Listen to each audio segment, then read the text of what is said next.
வாங்க வாங்க வாங்க வணக்கம் சார். என்ன சாப்பிடுறீங்க? ஒரே ஒரு ஊத்தப்பம் வேணுங்க. ஒரு நிமிஷங்க, முடிச்சா கேட்டு போங்க. சொல்லுங்க. என்ன பண்றீங்க?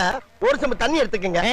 அத தோசைக்கல்ல ஊத்தி அதுக்குன்னு வழக்கமா ஒரு விளக்கமாறு வச்சிருப்பீங்கல்ல? ஆமாங்க. அத அடிப்பக்கமா திருப்பி சரிங்க. வரட்டு வரட்டு வரட்டுன்னு ஒரு 4 இழுப்பு இழுத்து சரிங்க. நல்லா கழுவி விட்டுருங்க. சரிங்க. ஒரு கிண்ண நிறைய மாவு எடுத்து பெரிய ரவுண்டாவும் இல்லாம சின்ன ரவுண்டாவும் இல்லாம சரிங்க. பொதுவா ஒரு ரவுண்ட ஊத்தி 4-5 வெங்காயத்தை போட்டு அள்ளி பொடி பொடி பொடியா நறுக்கி அப்படியே மேலாப்ல பரபர தூவி விட்டு சரிங்க. ஒரு நீளமான கேரட் எடுத்து அதையும் பொடி பொடியா நறுக்கி சரிங்க.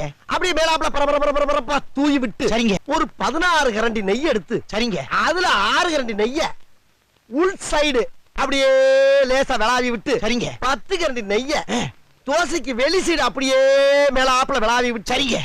இட்லி பொடி இருக்கு பாத்தீங்களா, அத அப்படியே அள்ளி மலை சாரல் மாதிரி அதை மேலாப்ல பரபர அப்படியே பேய விட்டு சரிங்க. பொத்துனாப்ல அப்படி ஒரு பரட்டு இப்படி ஒரு பரட்டு அப்படி பரட்டி விட்டு அப்படியே ரெட்டி கலர்ல முருக முருக முருக முருக விட்டு அழகா மடிச்சு கம கம கமன்னு ஒரு ஊத்தப்பத்தை எடுத்துட்டு